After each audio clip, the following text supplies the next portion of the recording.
What's up? Hello, how you doing? It's Gibby T, otherwise known as Gibby Thick. I just wanted to talk to everybody real quick. Come out with a brand new video talking about, one second. My current weight. I wanted to talk about my current weight and some weird things I've noticed on my first week in my diet. First of all, let's talk about my weight, right? So, in video 1, I started the week at 211 pounds. Not bad, right? But now I'm sitting around 207.2, right? So you calculate that. That's a good 3.5 pounds of maybe not fat loss. We'll just say of weight loss. Now that's probably a little fast, right? Obviously, it might not all be fat, unfortunately. But I do have a reason for it. So, if y'all remember from the first video, I mentioned the new supplements I was taking. The one I want to highlight here that I'm pretty sure was causing the problem is the fat burners, right? Unfortunately, those fat burners, I didn't realize at first, the PM fat burners, not the AM one. I haven't experienced it yet, but the PM fat burners seem to cause nausea whenever you're not used to it yet. Even though I was only taking half a serving, which is 2 pills instead of 4, it was causing really bad nausea at first.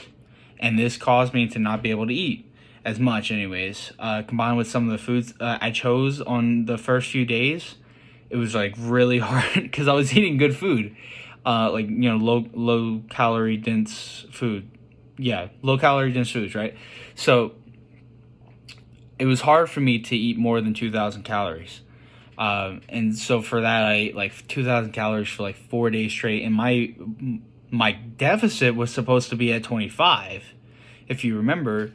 And so because of that, I was just fucking nosediving at first anyways. But I definitely built up my tolerance to the fat burners. And it's definitely helped. I don't know how much it's helping me lose weight. But this slight nausea I get from it now actually helps me stay in my calorie deficit. So that's actually really cool. I remember Derek said something about nausea canceling out hunger, but I'm not sure if this is about it. We're just going to take this as a positive, right? Because I can use this to positively influence my goals, right? Next, this is something that's very weird for me anyways. Real quick. Let me just show y'all my stomach and stuff, stomach area, right? So I got a good bit of fat here, right? You can tell. Here, let me go sideways, right? So I always just assumed that I was around 25% or 20 to 25% body fat right now. But whenever I went to the gym recently, they actually had a in-body scale, which is one of the electrode types of weighing scales. It's not the most accurate thing, body fat percentage test you can do, but it is accurate enough to where I think I can rely on these numbers. And whenever I got my test back, it says here I'm 16.8% body fat. Completely different than my 20 to 25% body fat assessment. So that completely shocked me, right? I'm talking, I was like, dude, the main shock I want to talk about is, okay, well, this is what I look like when I'm 17% body fat, because this used to be one of my goals. I didn't really necessarily talk about it, but I was like, oh, I want to get to 18% body fat, because that's whenever people say, oh, look, you're healthy now. You're athletic, right? So I don't really see myself as athletic looking necessarily whenever, at least when it comes to my stomach, right? My legs, they are pretty lean. I'm just saying, I got some beefcakes right here, right? My calves are pretty fucking big, but I gotta stop hyping myself up. But my upper body is okay. My stomach though is just fucking massive. It feels like it could be just body dysmorphia.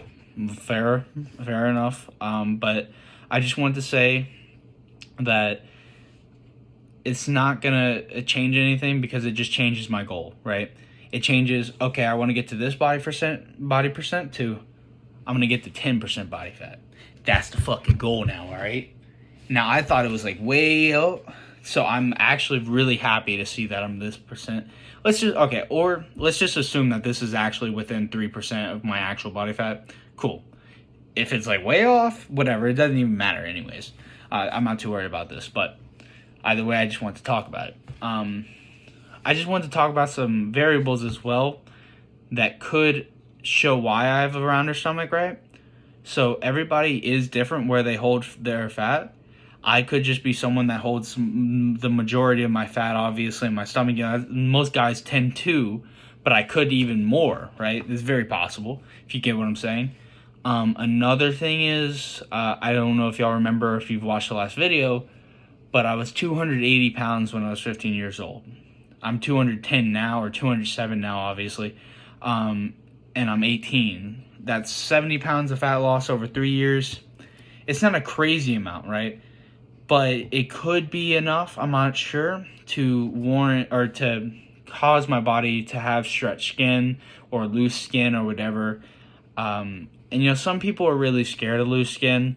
I used to be, but now the way I look at it is like I'd rather be at a healthy body fat percentage and have loose skin than be overweight and have all that fat on me. So I don't even care, honestly. And so I just want to leave this on a positive note and say, from now on, I'm only ever going to compare myself to me. I've had trouble with this. Everybody has trouble with this. I've had trouble with it, and I just want to say that from now on, I'm only going to go, okay, this is where I'm at. This is where I want to be. What can I do to go from this step to this step to that step, right? I'm not going to look at somebody and be like, oh, look at this person on social media. He's way over here, but I'm only down here.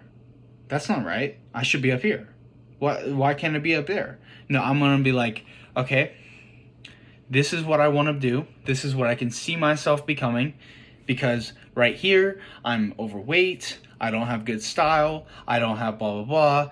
Okay, those are all things I can change. Okay, cool. So let's see what losing a little bit of weight does for me. Boom, now I'm here. Okay, let's see what upping my style does for me. Boom, now I'm up here, right? And then be like, okay, let's see what learning how to talk to people does, because that's fucking something I've struggled with my entire life, is actually learning how to talk to people and have a normal conversation. This is actually pretty good for me, because it helps me organize my thoughts too, recording these videos, so that's pretty cool. Okay, that brings me over here. Cool. Now I'm even closer to this, and now so I can look at this and be like, okay, what's the final thing that I can do to bring me above there? And then from there, you don't stop. You say, okay, I'm at this height now. I finally made it to where I want to be. Let's set a new fucking goal, right? Boom. That's what you do. Do not compare yourself to others. Compare yourself to who you want to be and who you can become. Y'all have a good day. I love y'all. See y'all in the next one.